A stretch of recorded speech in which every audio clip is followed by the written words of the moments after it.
много добри преподаватели, с много постижения в миналото, в настоящето, надявам се в бъдещето. Те го заслужават. Те ни правят това, което сме, те ни шлайфат и влизаме едни въглени, излизаме диаманти, меко казано.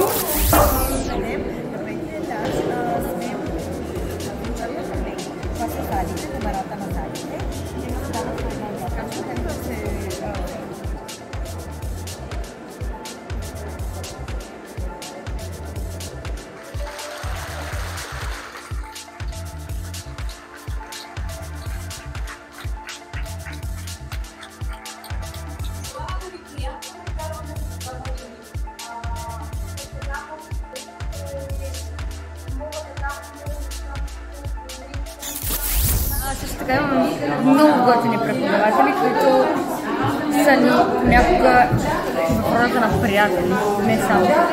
Също така аз имам възможността да се занимавам отделно с други неща извън университета, без те да ми пречат на образованието, а също обратното да го обогатяват.